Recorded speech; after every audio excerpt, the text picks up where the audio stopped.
Hello प्यारे मित्रों, देश के नौजवानों, साथियों, सभी का स्वागत अभिनंदन है उत्कर्ष की इस पवित्र धरा पर।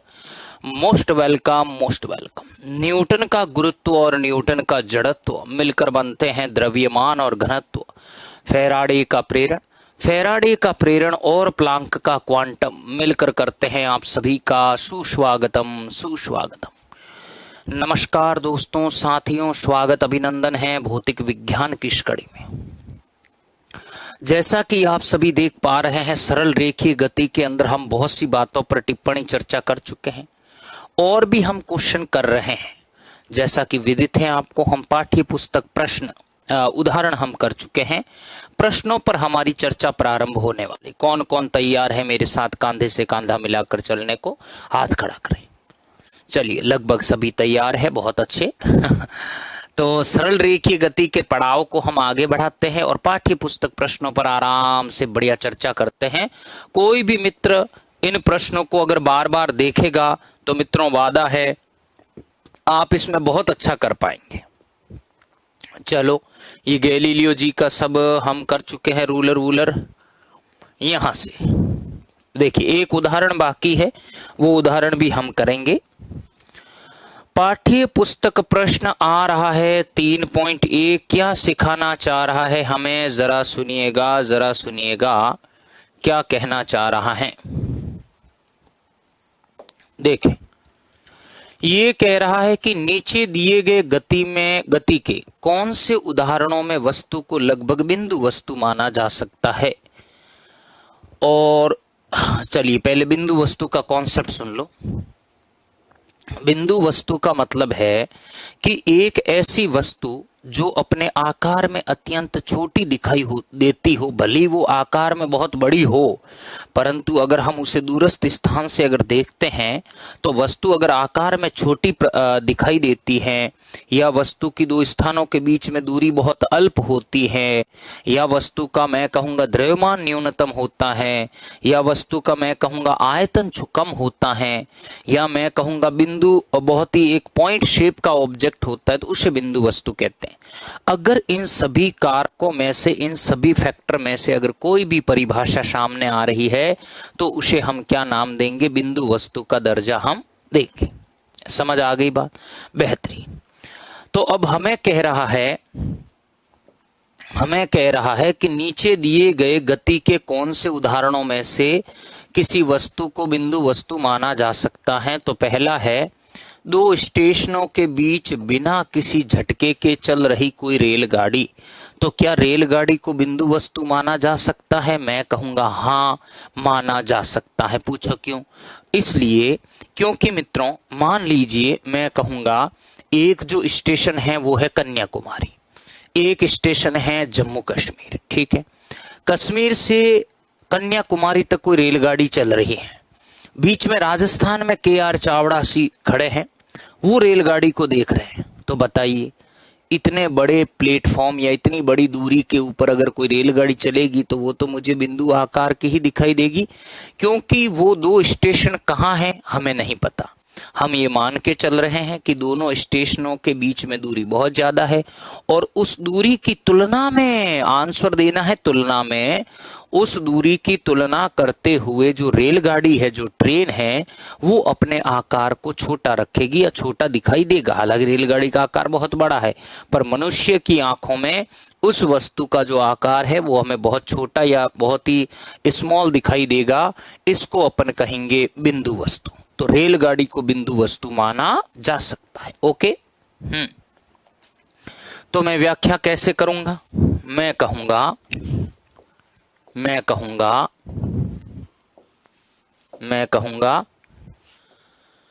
दो स्टेशनों के मध्य चल रही रेलगाड़ी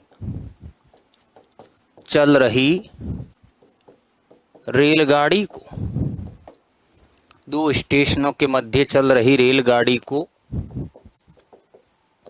बिंदु वस्तु माना जा सकता है, क्योंकि बिंदु वस्तु माना जा सकता है, क्योंकि दो स्टेशनों के मध्य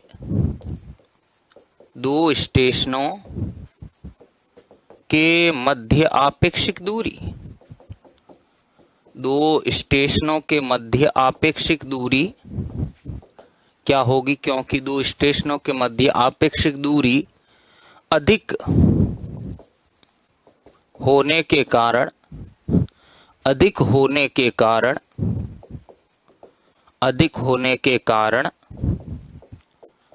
उसकी तुलना में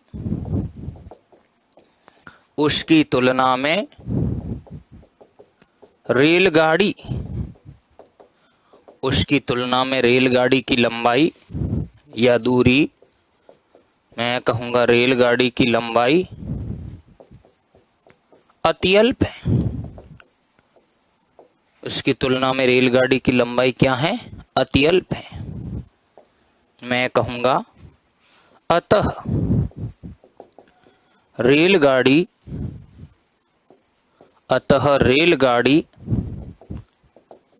दो स्टेशनों के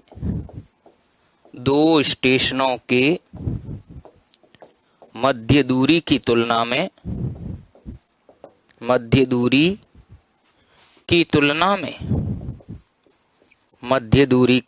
में एक बिंदु है। मैं कहूंगा एक बिंदु वस्तु है। बिल्कुल महोदय, रेलगाड़ी एक बिंदु वस्तु है। फिर देखो, ए ऑप्शन तो समझ आ गया। बी ऑप्शन क्या है, जरा सुनिए। बी ऑप्शन कह रहा है किसी वृत्तीय पथ पर साइकिल चला रहे किसी व्यक्ति के ऊपर बैठा कोई बंदर।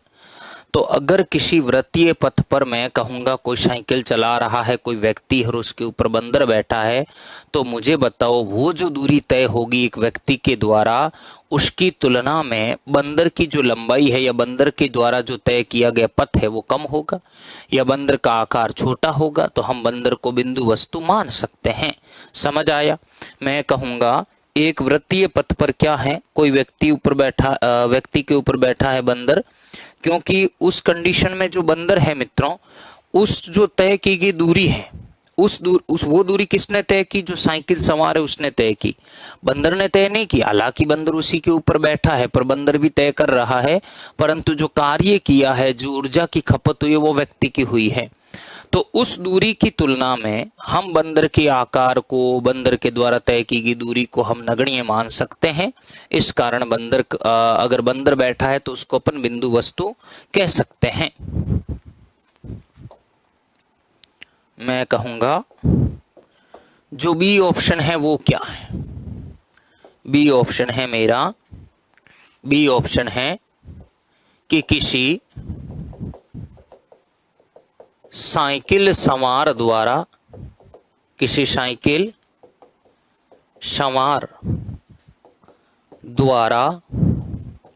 वृत्तीय पथ पर, किसी साइकिल सवार द्वारा वृत्तीय पथ पर गति के दौरान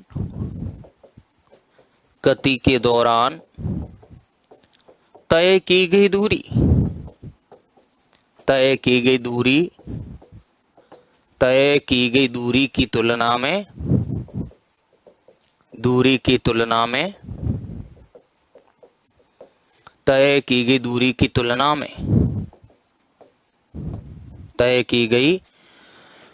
की तुलना में बंदर के आकार अथवा बंदर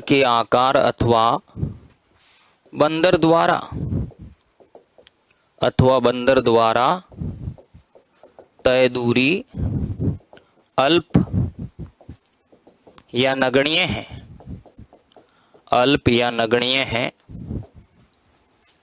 नगण्य है, अतः मैं कहूंगा बंदर को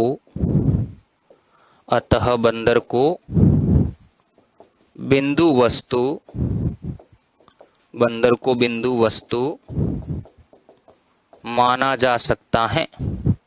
बंदर को बिंदु वस्तु माना जा सकता है।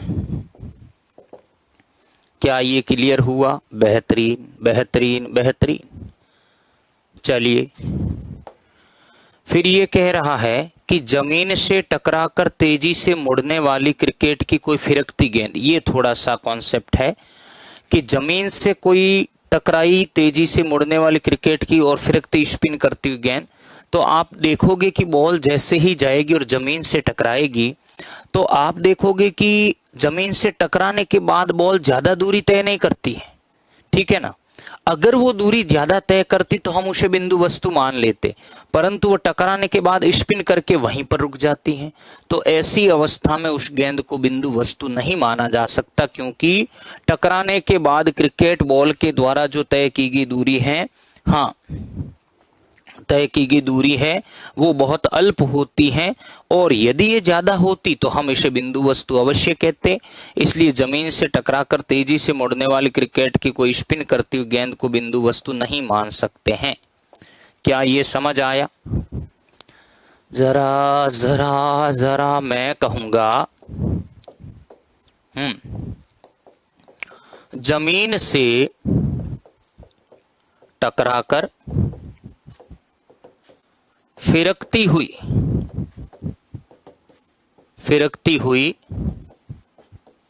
गेंद को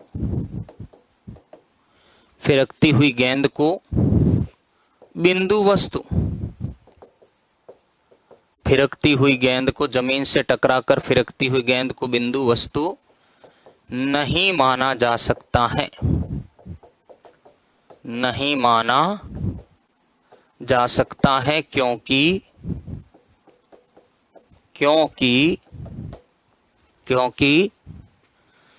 जमीन से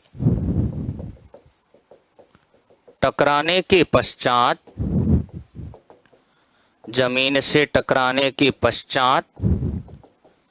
गेंद द्वारा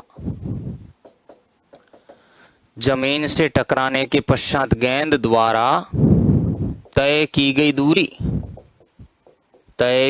दूरी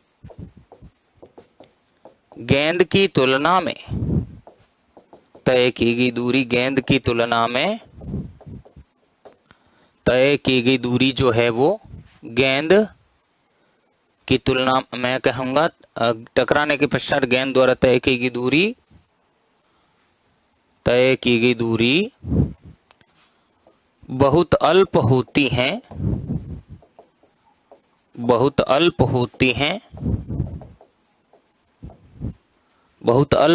हैं। अतः इस गेंद को बिंदु वस्तु नहीं माना जा सकता है। अतः इस गेंद को बिंदु वस्तु नहीं माना जा सकता है। क्या ये समझ आया कि इस गेंद को हम क्या नहीं कर सकते? बिंदु वस्तु नहीं मान सकते हैं। फिर जरा सुनिए, मैं कहूंगा किसी मेज के किनारे से फिसलकर गिरा कोई बीकर। देखो, अगर मेज के किनारे से फिसलकर कोई बीकर गिरेगा तो बीकर के द्वारा भी तय की गई दूरी कोई 50 किलोमीटर नहीं होगी, बहुत ही अल्प दूरी होगी। अगर दूरी तय की गई दूरी कम है तो आप उस दूरी की तुलना में उस वस्तु को बिंदु वस्तु कैसे मान सकते हैं? हाँ, अगर मान लो वो दूरी बहुत ज्यादा तय करे, दूरी अगर उसके द्वारा बहुत ज्यादा तय होती है तो अपन उस वस्तु को क्या कर सकते, उस दूरी की तुलना में आकार में छोटा या उसके द्वारा हम कहेंगे उसे बिंदु वस्तु मान सकते हैं। परंतु जब बॉल या बीकर कोई ज्यादा दूरी तय ही नहीं कर रहा है तो ऐसी कंडीशन में उसे बिंदु वस्तु हम नहीं कह सकते हैं। तो मैं कहूंगा डी ऑप्शन है हमारे पास। किसी गेंद किसी मेज के किनारे से फिसल कर गिरे बीकर द्वारा बहुत अल्प दूरी गिरे बीकर द्वारा बहुत अल्प दूरी तय की जाती है। बीकर द्वारा बहुत अल्प दूरी तय की जाती हैं। बीकर द्वारा मैं कहूंगा बहुत अल्प दूरी तय की जाती हैं। अतः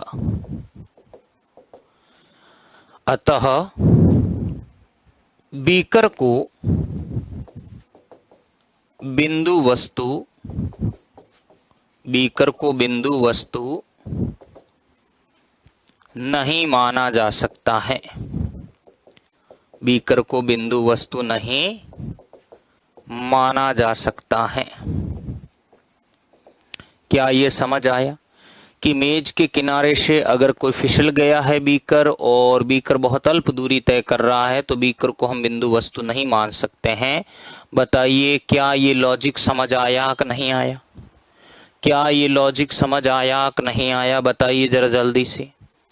तो ये क्वेश्चन तो हमारा कंफर्म क्लियर हो गया है पाठ्य पुस्तक प्रश्न 3.1। मैं चलता हूं आगे के प्रश्न 3.2 के अंदर वो क्या कह रहा है, जरा सुनिए। देखें वो क्वेश्चन क्या है। आप देखोगे ये दो बच्चे आ गए हैं, देखो क्या करते हैं ये दोनों नादान बच्चे। पाठ्य पुस्तक प्रश्न समझ में नहीं आएगा किताबों से नहीं आने वाला। देखिए मैं एक चुटकी में समझा दूंगा आपको, देखिएगा ध्यान से। दो बच्चे हैं ए और बी, अभिलाषा और बबीता, अपने विद्यालय ओ से लौटकर अपने अपने घर क्रमशः पी और क्यू को जा रहे। देखो अभिलाषा का घर है पी, बबीता का घर है क्यू। याद रहेगा पहली बार, अभिलाषा और बबीता का जो घर है, अभिलाषा का घर है पी, बबीता का घर है क्यू। उनके स्थिति समय XT ग्राफ जो है वो चित्र में दिखाए गए हैं। तो नीचे लिखे कोष्ठक में सही प्रविष्टियों को चुनिए। बहुत प्यारा, पढ़ो एक बार प्रश्न फटा।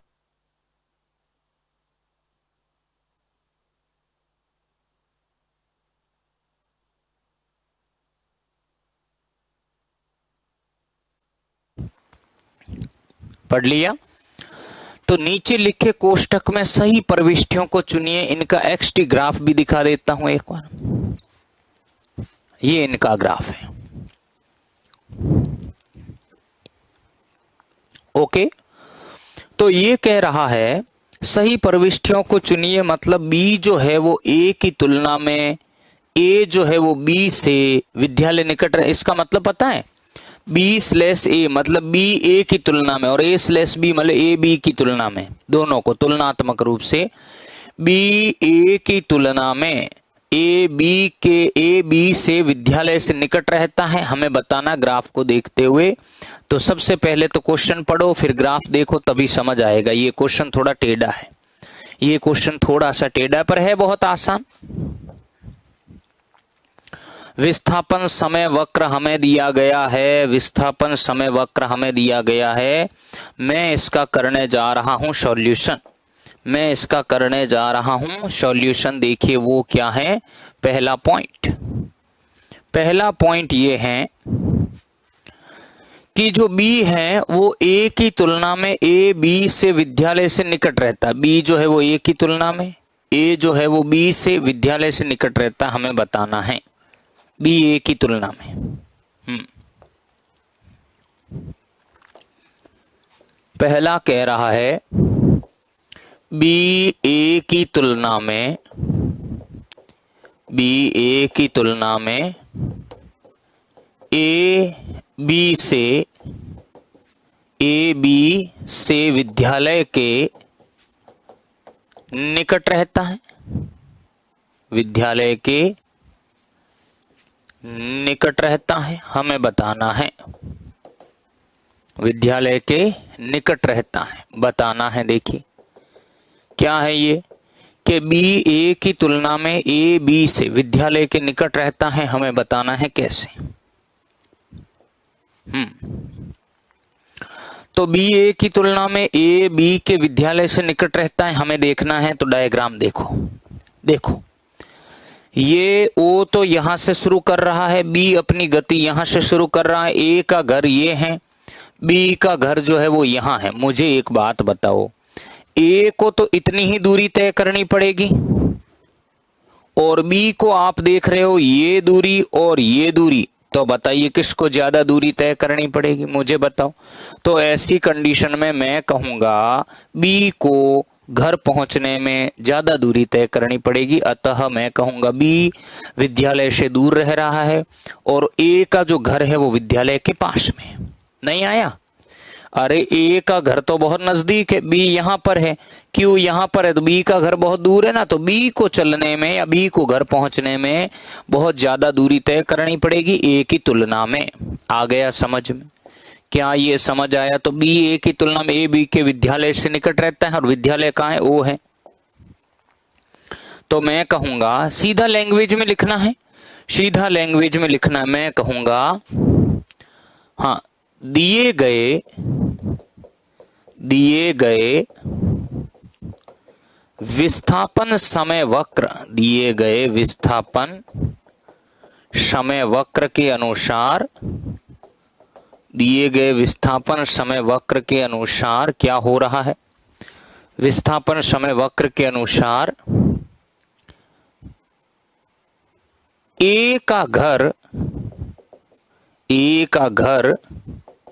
विद्यालय ओ के समीप है,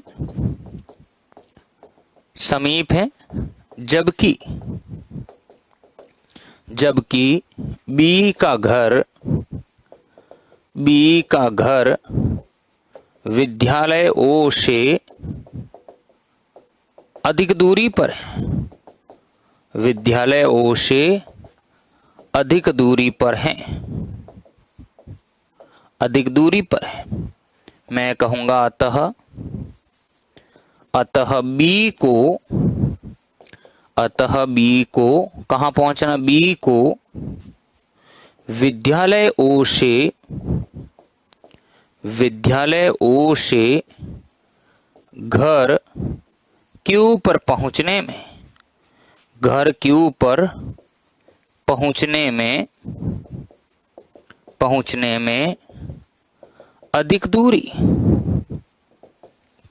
में अधिक दूरी तय करनी पड़ती हैं। मैं कहूंगा अतः बी ए की तुलना में विद्यालय से दूर रहता है। क्लियर है? बी जो है वो ए की तुलना में विद्यालय से क्या रह रहा है? मैं कहूंगा दूर रहता है। मैं कहूंगा ओपी, ओ क्यू जो है वो ग्रेटर देन है ओपी। मैं कहूंगा ओ क्यू जो है वो ग्रेटर देन है ओपी, अर्थात बी का घर जो है वो विद्यालय से अधिक दूरी पर है। क्या ये प्रश्न समझ आया? कितना प्यारा प्रश्न हो गया। Bye bye this question. फिर आओ आप यहाँ पे, बी ए बी की तुलना में विद्यालय से पहले चलता है। मतलब ये है कि बी ए से या ए बी से, इसका मतलब ये है कि बी ए से या फिर ए बी से, दोनों में बताना है कि विद्यालय से पहले कौन चल रहा है। तो जरा देखो, इस ग्राफ से पता चल रहा है कि ओ अपने घर जाने, ओ से विद्यालय ओ है, यहां से ए जो है वो चलने लग गया अपने घर की तरफ, तो ये तो यहां से चलना शुरू हो गया। अब बी क्या है? यहां से चलना शुरू करेगा। तो मुझे बताओ, विद्यालय यहां है और ये यहां से चलना शुरू कर रहा है, तो मुझे ये बताओ, ये कह रहा पहले कौन चलना प्रारंभ करता है? तो पहले ओ से तो ए चलना प्रारंभ किया ना, बी ने तो इतनी दूरी तय करने के बाद चलना शुरू किया है। तो बताओ सबसे पहले कौन चलना शुरू करता है? मैं कहूंगा ए। चूंकि चित्रानुसार विस्थापन समय वक्र दिया गया है, तो विस्थापन जो सबसे पहले बढ़ना शुरू हुआ है वो ए का है, बाद में जो बढ़ना शुरू हुआ वो बी का है। तो पहले ए चलना शुरू करता है, बाद में बी चलना शुरू करता है। तो बी ए की तुलना में ए बी के विद्यालय से पहले चलता है। मैं कहूंगा ए विद्यालय से बी की तुलना में पहले चलता है। मैं कहूंगा यहां पर बी ऑप्शन क्या है? बी ऑप्शन मैं कहूंगा बी ऑप्शन हमारे पास ये हैं। मैं कहूंगा दिए गए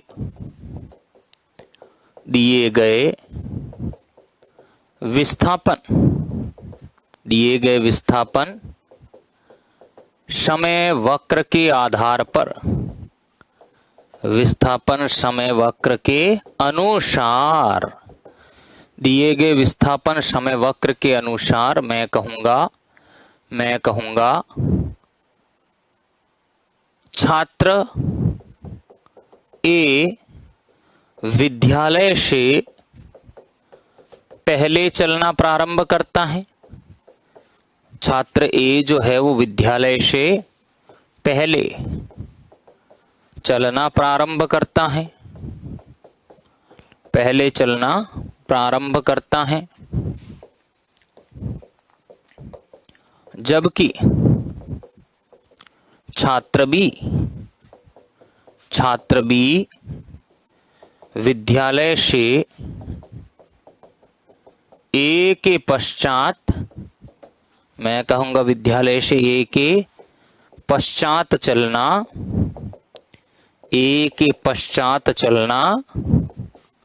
प्रारंभ करता है। समझ आया? क्या ये क्लियर है कि छात्र बी जो है वो विद्यालय से ए के पश्चात चलना प्रारंभ करता है? मैं कहूंगा अतः ए बी की तुलना में विद्यालय से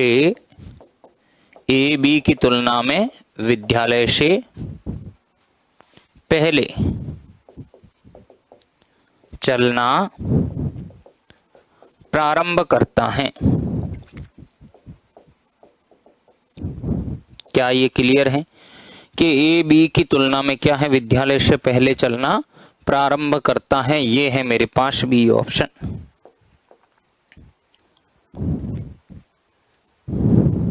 क्लियर है इतना? चलिए अब देखो, बी ए की तुलना में या ए बी की तुलना में तेज चलता है, मतलब क्वेश्चन भी है, ये स्टेटमेंट भी है। स्लैश का मतलब है तुलना करना है, तो ये कह रहा है बी ए की तुलना में, क्या बी जो है वो ए से या ए स्लैश बी मतलब या ए बी से तेज चलता है? तो चेक करो। आप यहां देख रहे हो कि मैं ये पढ़ा चुका हूं कि ये विस्थापन है, ये समय है, ये कोण थीटा है, तो tan थीटा बराबर होता है x/t मतलब वेग। तो मुझे बताओ थीटा का मतलब ढाल, इसका मतलब जिसका ढाल ज्यादा है उसका वेग ज्यादा है, जिसका ढाल ज्यादा उसका वेग ज्यादा है। तो विस्थापन समय वक्र का ढाल आप जानते हो वेग को बताता है। तो यहां मान लो ये थीटा ए है, यहां मान लो ये थीटा बी है। क्या दिख रहा है आपको? बरसो मारा गुदलिया बादल बरसो। क्या दिख रहा है कि थीटा बी जो है वो थीटा ए से बड़ा है, तो थीटा बी बड़ा है थीटा ए से, तो वी बी बड़ा है वी ए से, तो मैं कहूंगा बी जो है वो ए से तेज चलता है। कहा रटने की बात आई? एक भी नहीं, पूरे पैंतरे खोल दूंगा मित्रों, कान के पर्दे खोल दूंगा, चिंता ना करो, एक भी चीज रटने की आवश्यकता नहीं है। जो वेग किसका ज्यादा है? वेग बी का ज्यादा है, ए का कम है, तो बी जो है तेज चलता है ए से। सीधी सी बात सामने पड़ी है। हाँ, क्वेश्चन पढ़ लेते हैं पहले। बी ए की तुलना में, ए बी की तुलना में तेज चलता है। देखो मैं कहूंगा सी ऑप्शन है हमारे पास, सी ऑप्शन है, मैं व्याख्या कर रहा हूं सीधा। मैं कहूंगा चूंकि हम जानते हैं कि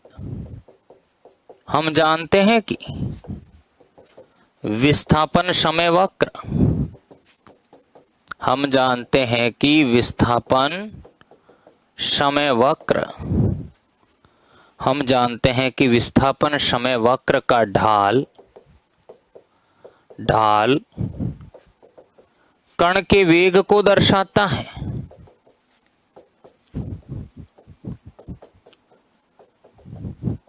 क्या है? मैं कहूंगा विस्थापन समय वक्र का जो ढाल है वो कण के वेग को दर्शाता है, बिल्कुल दर्शाता है, कण के वेग को दर्शाता है। चित्रानुसार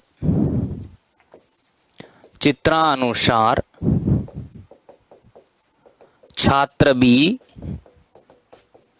के द्वारा तय एक्सटी वक्र का ढाल छात्र ए द्वारा तय एक्सटी वक्र के ढाल से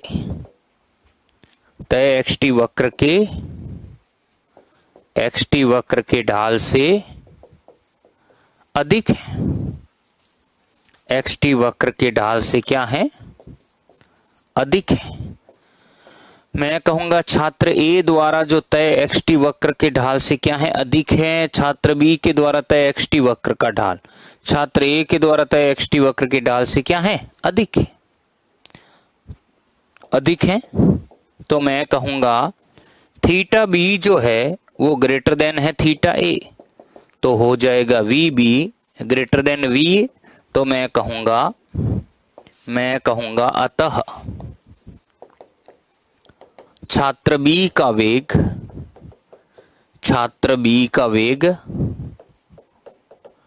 मैं कहूंगा चित्रानुसार ढाल कण के वेग को दर्शाता। सही बात है। मैं कहूंगा छात्र बी का जो वेग है, छात्र बी का वेग छात्र ए की तुलना में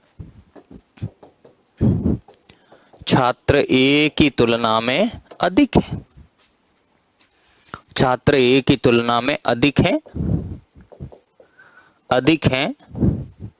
अतः छात्र बी ए से तेज चलता है। क्या हो रहा है? छात्र बी ए से क्या कर रहा है? तेज चलता है। चलने दो भाई, चलने दो कि छात्र बी जो है वो छात्र ए से क्या कर रहा है? तेज चल रहा है। कोई दिक्कत नहीं, चलने दो, बेचारा चलेगा ही।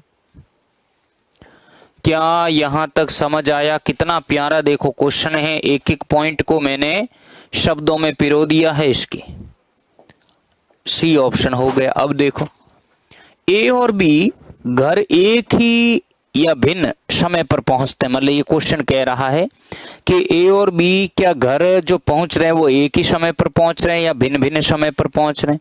तो मित्रों अभी हमने पढ़ा कि ए का वेग कम है, बी का वेग ज्यादा है, तो जो तेज चलेगा वो पहले पहुंचेगा और जो धीमे चलेगा वो बाद में पहुंचेगा। तो हम कहेंगे बी जो है वो पहले पहुंचता है, ए बाद में पहुंचता है। तो एक ही समय पर तो कैसे पहुंचेंगे? भिन्न भिन्न समय वाला ऑप्शन विकल्प हमारा सही है। कितना इजी क्वेश्चन मित्रों। जब मैंने पहली बार इसको देखा था ना क्वेश्चन को, तो मुझे लगा सो जाना चाहिए मुझे रजाई ओढ़कर। हाँ, फिर थोड़ा सा पढ़ा, दिमाग खुलने लगा। मैंने कहा अरे ये तो बहुत इजी है। तो एनसीईआरटी क्वेश्चन ऐसी है, लगते बड़े बड़े हैं पर कॉन्सेप्ट उसमें बहुत शानदार होता है, बहुत इजी गोइंग। देखिए डी ऑप्शन क्या कह रहा है। मैं कहूंगा चित्रानुसार दिए गए एक्सटी वक्र में छात्र बी का वेग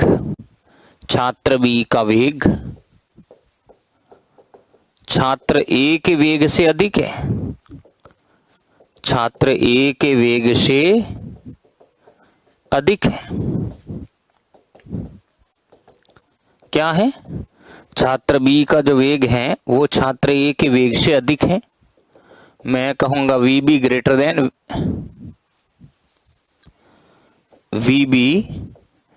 देन है वी।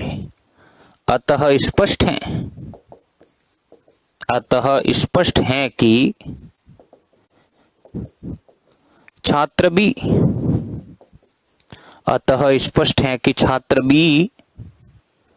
छात्र ए से, मैं कहूंगा अतः स्पष्ट है कि छात्र बी छात्र ए से क्या हो रहा है, छात्र ए से अधिक तेजी से चलता है, अधिक तेजी से चलता है और छात्र ए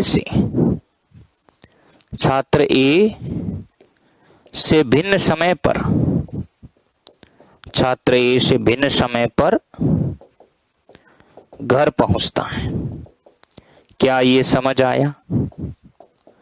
क्या ये समझ आया? बताएं जरा जल्दी से, क्या ये क्लियर है? बेहतरीन बेहतरीन बेहतरीन। देखो ये हो गया, ए और बी घर एक ही समय पर न पहुंचते, नहीं भिन्न समय पर पहुंचते। फिर देखो ई है कि ए बी सड़क पर बी ए से एक बार या दो बार आगे हो जाता है। मतलब हमें कहना चाह रहा है कि बताओ इनमें से ए या बी, इन दोनों में से कौन सड़क पर जो है आगे होता है या कितनी बार होता है आगे, हमें देखना है, या वो कितनी बार मिलते हैं। तो आप जरा चेक करोगे इसमें, आप जरा चेक करोगे यहां पर कि ये जो ए है और ये बी है, चलते हुए सिर्फ एक बार मिलते हैं, चलते हुए सिर्फ एक बार मिलते हैं। तो ए या बी सड़क पर बी या ए से एक बार या दो बार आगे होता है? मैं कहूंगा ऐसा नहीं है, सिर्फ एक बार मिलते हैं।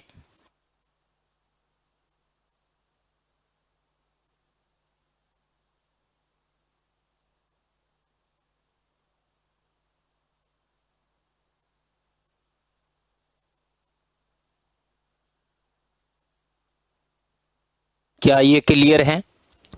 क्या ये क्लियर है? तो देखो ये क्वेश्चन यही कह रहा है कि दोनों कितनी बार मिलते हैं, कौन आगे होता। कहाँ गया डायग्राम?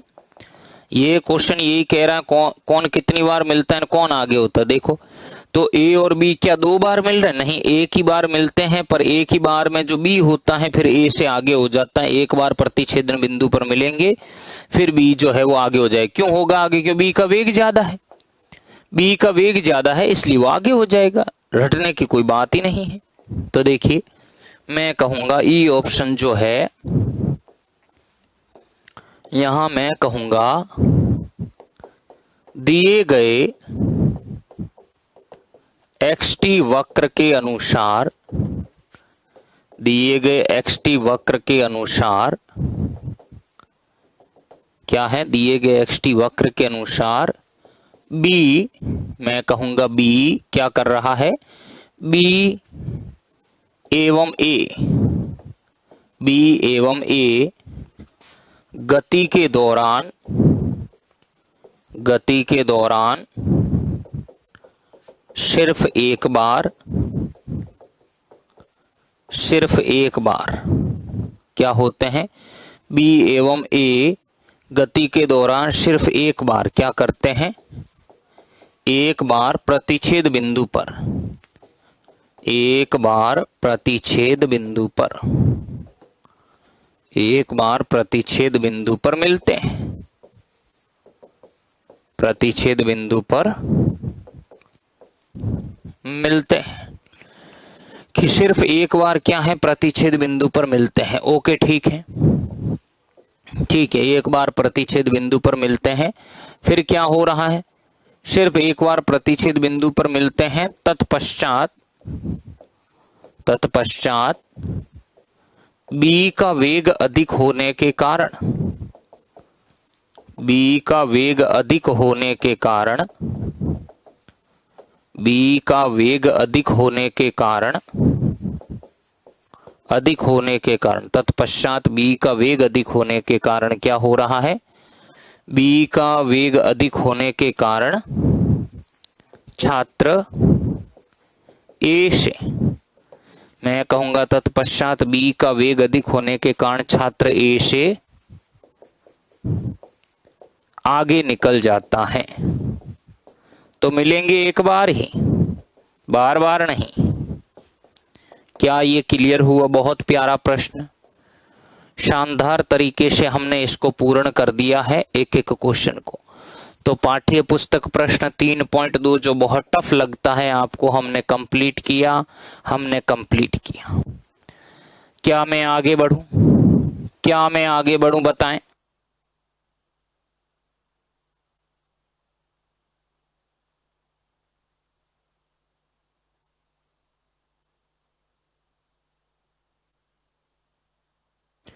चलूं आगे? क्या मैं आगे बढ़ूं?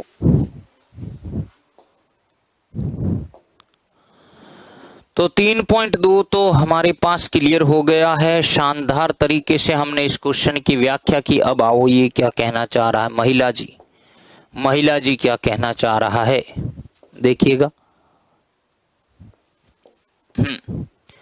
थोड़े क्वेश्चन टेढ़े हैं मित्रों, इसलिए मैं थोड़ा धीमे करवा रहा हूं, क्योंकि ये एक बार पढ़ने से समझ में नहीं आते हैं।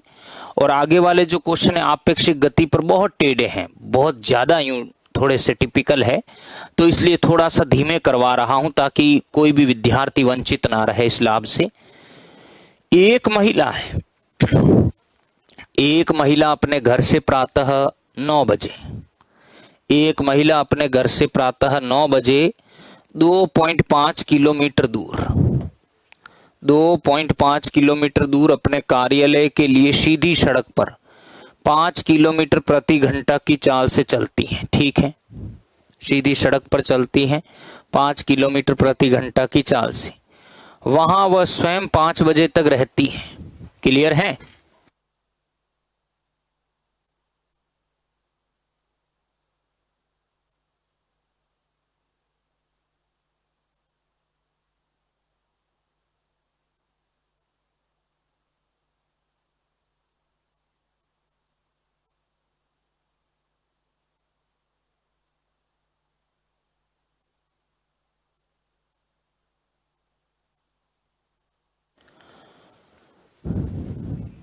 देखिए, सीधी सड़क पर 5 किलोमीटर पर आवर की चाल से क्या करती है? चलती है। वहां वह स्वयं 5 बजे तक रहती हैं और 25 किलोमीटर पर आवर की चाल से चलती हुई ऑटो रिक्शा द्वारा अपने घर लौट आती हैं।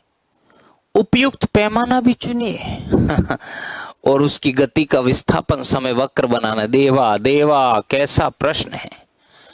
प्रश्न थोड़ा सा टिपिकल है, पर देखिए कैसे अपन सॉल्व करते। देखिए, सिंपल सोचिए, एक महिला है, अपने घर से प्रातः 9 बजे क्या करती? ऑफिस के लिए निकलती है। और ऑफिस कितना दूर है? 2.5 किलोमीटर दूर है। सीधी सड़क पर वो 5 किलोमीटर पर आवर घंटा से चल रही है। चलो, क्वेश्चन यहां एक पोर्शन खत्म हो गया। तो पहले विस्थापन समय वक्र बनाना है, तो पहले समय तो पता चले कितना है। तो 9 बजे 2.5 किलोमीटर दूर कार्यालय के लिए सीधी सड़क पर 5 किलोमीटर पर आवर की चाल से चल रही है। तो मुझे ये बताओ, उसको ऑफिस पहुंचने में कितना समय लगेगा? ये कैसे निकाले? जब तक हमें ऑफिस पहुंचने का समय नहीं, क्या 9 बजे तो रवाना हुई है, 9 बजे महिला रवाना हुई है, तो क्या 9 बजे पहुंच गई? नहीं, वो 2.5 किलोमीटर दूरी तय करने में उसे कितना समय लगा होगा, हमें वो बताना है एक। तो जब हमें वो समय पता चल जाएगा ना, तो हमें पता चलेगा कि अच्छा, इतने समय से लेकर 5 बजे तक वो ऑफिस में रह रही है और वो वहां स्वयं 5 बजे तक रहती है और 25 किलोमीटर की चाल से चल रही ऑटो रिक्शा करती है 5 बजे, और वो ऑटो रिक्शा 25 किलोमीटर पर घंटा से चल रहा है। तो ऑटो रिक्शा कहाँ जाएगा? ससुराल थोड़ी जाएगा, उसके घर ही तो जाएगा। हाँ, उसका ससुराल ही उसका घर है, वैसे उसके घर ही तो जाएगा। तो अब आपको प्रश्न नहीं उठना चाहिए कि ऑटो रिक्शा कितनी दूरी चलेगा। ऑटो रिक्शा जितनी दूरी पहले महिला आई थी 2.5 किलोमीटर, तो उतनी ही 2.5 किलोमीटर दूरी ऑटो रिक्शा तय करेगा। उपयुक्त पैमाना चुनिए और उसकी गति का एक्सटी ग्राफ खींचना है। बहुत प्यारा प्रश्न। देखिए, सबसे पहले क्या क्या हमें दिया गया है वो भी अपन लिखेंगे। सबसे पहले मैं कहूंगा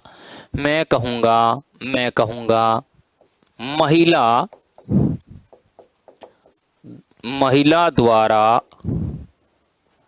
घर से निकलने का समय कितना है।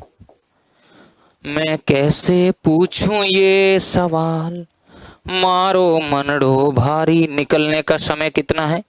मैं कहूंगा 9 बजे, सुबह मॉर्निंग में जाएगी ऑफिस। तो मैं कहूंगा महिला के घर से, महिला के घर से कार्यालय की दूरी कितनी है? कार्यालय की दूरी, कार्यालय की दूरी कितनी है भाई? 2.5 किलोमीटर। महिला की चाल कितनी? अब इसमें नहीं बोला पैदल चल रही, कैसे चल रही, मैं कहूंगा महिला की ऑफिस जाते समय, महिला की ऑफिस, महिला की ऑफिस जाते समय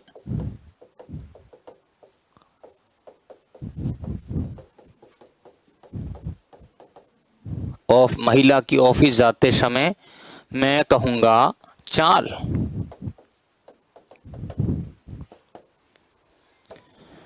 क्या है वो? 5 किलोमीटर प्रति घंटा, 5 किलोमीटर प्रति घंटा। तो मुझे बताओ महिला द्वारा ऑफिस पहुंचने में कितना समय लगेगा? महिला द्वारा या महिला को, मैं कहूंगा महिला को ऑफिस पहुंचने में लगा समय, महिला को कितना समय लग रहा है जरा देखिए। समय बराबर है दूरी बट्टे चाल, मैं कहूंगा समय बराबर है दूरी बट्टे चाल। दूरी कितनी है? 2.5 किलोमीटर और चाल है मेरे पास 5 किलोमीटर प्रति घंटा। ये है किलोमीटर, किलोमीटर से किलोमीटर कट गया तो मेरे पास समय आ गया 2.5/5। अब ये घंटे में आ रहा है, जरा सुनिए। तो समय t बराबर आ रहा है 25/50। क्या होगा? समय t बराबर 1/2। तो मैं कहूंगा 1/2 मतलब आधा घंटा, आधा घंटा मतलब 30 मिनट। नहीं आया? आधा घंटा मतलब 30 मिनट। इसका मतलब महिला महोदय जो है वो 9 बजे रवाना होती है और 9:30 कटाक ऑफिस में। 9:30 तक महिला जी कहाँ रह रहे हैं? ऑफिस में रह रहे हैं। 9:30 से लेकर 5 बजे तक काम कर रहे हैं और 5 बजे फिर से प्रस्थान करेंगे घर की तरफ। 5 बजे फिर से प्रस्थान करेंगे घर की तरफ। तो मुझे ये बताओ अब वो 5 बजे घर की तरफ लौट रही है तो 25 किलोमीटर की चाल से चल रही ऑटो रिक्शा अपने घर लौट आती है। तो बताओ घर आने में कितना समय लगा? मैं कहूंगा अतः स्पष्ट है कि 9 बजे घर से निकलने के पश्चात, 9 बजे घर से निकलने के पश्चात महिला महोदय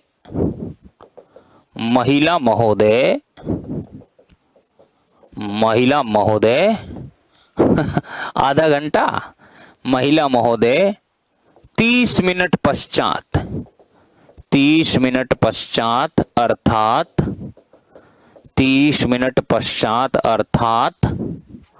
9:30 बजे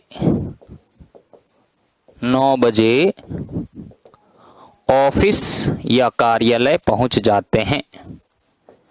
कार्यालय पहुंच जाते हैं। यहां तक तो हमें बात समझ आ गई है। यहां तक हमें बात समझ में आ गई है। अब हमें देखना है आगे क्या होने वाला है। जरा देखो, अब मैं क्या कहूंगा? महिला महोदय 9:30 बजे से 9:30 बजे से 5 बजे तक 5 बजे तक कार्यालय में रहते हैं, कार्यालय में रहते हैं। अब घर चले, चलिए अब लौट चले। कैसे? अब घर जाना है, समय हो गया है छुट्टी का। 5 बजे वो ऑटो रिक्शा कर रहे हैं, 25 किलोमीटर पर आवर की चाल से चल रहा ऑटो रिक्शा द्वारा अपने घर लौट आते हैं। ठीक है, ऑटो रिक्शा हो गया। मैं कहूंगा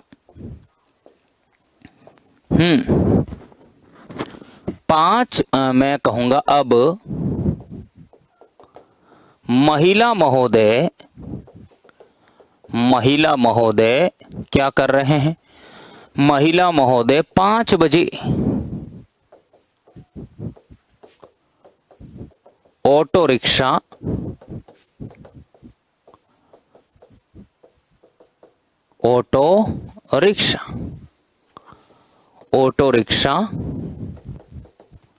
जिसकी चाल, ऑटो रिक्शा जिसकी चाल कितनी है?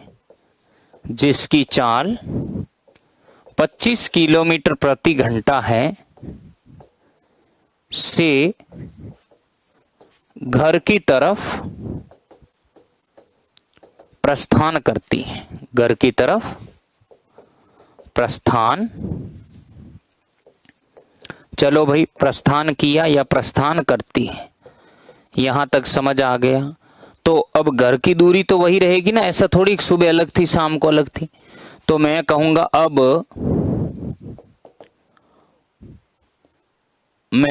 अब महिला को या महिला महोदय को घर पहुंचने में लगा समय। महिला महोदय को घर पहुंचने में लगा समय। कैसे निकालूंगा? समय बराबर हो गया वही दूरी बट्टे चाल। तो दूरी तो अभी भी वही है, दूरी है 2.5 किलोमीटर। और चाल है मेरे पास कितनी?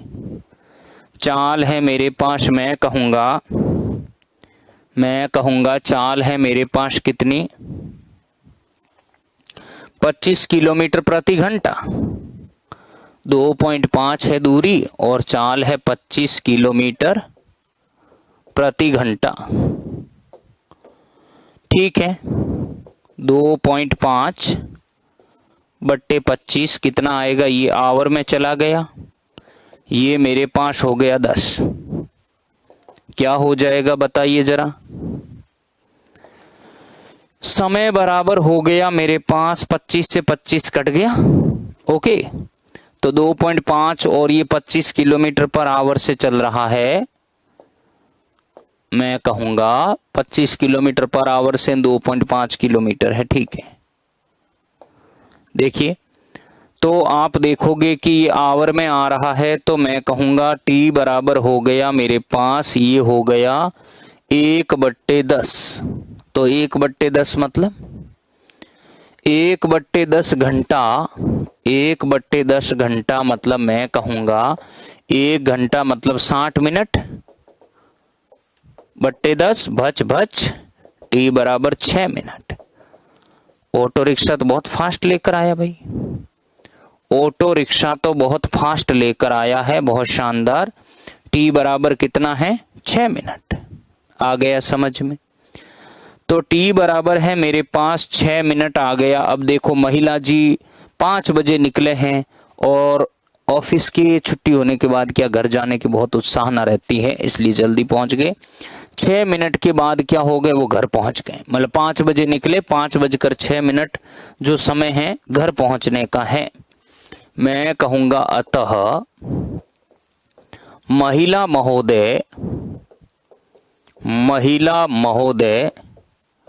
5:06 पर घर पहुंच जाते हैं। तो मित्रों मुझे बताओ, पूरी महिला महोदय की यात्रा समझ आई कि नहीं आई? हमें अब इसका विस्थापन समय वक्र बनाना है। 5:06 पर वो घर पहुंच रहे हैं। बताइए क्या यहां तक क्लियर है?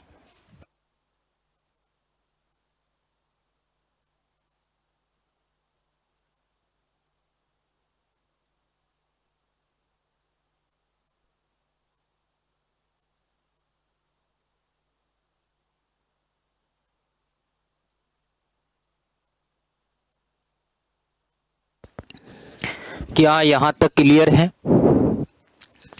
तो महिला महोदय जो है 5:06 पे घर पहुंच गए। चलो भाई, बहुत बहुत धन्यवाद। अब हमें क्या कहना चाह रहा है? अब हमें कह रहा है कि उसकी गति का हमें xt वक्र भी बनाना है। क्या बनाना है? उसकी गति का हमें xt वक्र बनाना है। कैसे बनाऊंगा जरा सुनिए। मैं कहूंगा उसकी गति का मुझे xt वक्र बनाना है, तो वो मैं xt वक्र कैसे बनाऊंगा हमें जरा समझना है। देखिएगा देखिएगा देखिएगा। मैं कहूंगा ये जो है, इधर तो ले रहा हूं मैं दूरी। क्या ले रहा हूं? इधर तो मैं ले रहा हूं x।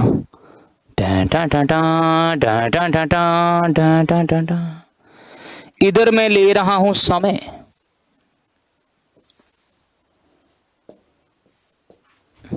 इधर है x। तो 9 बजे की बात है, घटना तो 9 बजे ही शुरू हुई थी। मुझे थोड़ा इसको लाइट करना पड़ेगा मित्रों। घटना प्रारंभ होती है, 00 मत करना, 9 बजे, ठीक है। और यहां पर दूरी जो है वो 0 किलोमीटर है।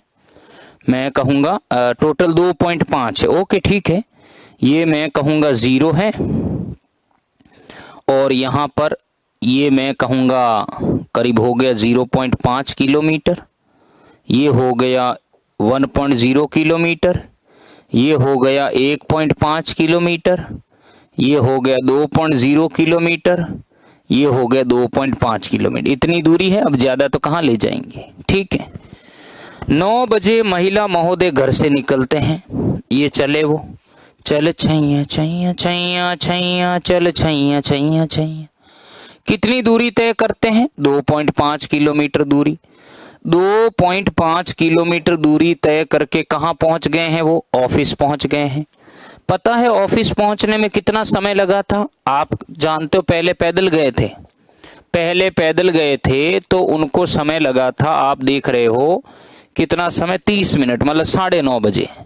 9:30 बजे तो मैं कहूंगा यहां पर महिला महोदय ये 9:30 यहां बज गए हैं। मैं कहूंगा ये 9:30 की घटना है। 9:30 बजे यहां पर, अब ऑफिस में है वो। अरे अब वो ऑफिस में है, कहां दिक्कत है बताओ, वापिस सुन लो। इधर समय है 9 बजे यात्रा प्रारंभ होती है, और 9 बजे चलते चलते चलते 2.5 किलोमीटर दूरी पहुंचकर ऑफिस पहुंच गए। और यहां पहुंचने के बाद 9:30 बजे क्या होते हैं? 9:30 बजे वो ऑफिस पहुंचे। अब 5 बजे तक विश्राम, मतलब काम है, विश्राम कौन करने देगा? तो 5 बजे तक तो आप छोड़ो इनको, कहने का मतलब है 5 बजे तक तो ये काम करेंगे यहां पर। ये 5 बज गए हैं, तो मैं कहूंगा 9:30 के बाद में फिर 10 बजे होंगे। 10 के बाद में 11 बजे होंगे, फिर 12 भी बजे होंगे, फिर 1 भी बजा होगा, ज्यादा बज गया ये, चलो। फिर 2 भी बजा है, फिर 3 भी बजा है, फिर 4 भी बजा है। और ऐसी कंडीशन में मैं कहूंगा फिर ये 5 भी बजा है।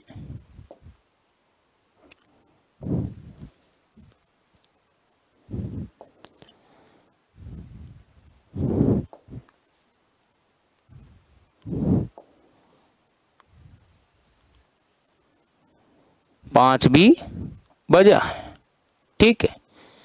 तो ये 5 वाला अभी भी यहां आएगा। 5 वाला जो है मैं कहूंगा 5 वाला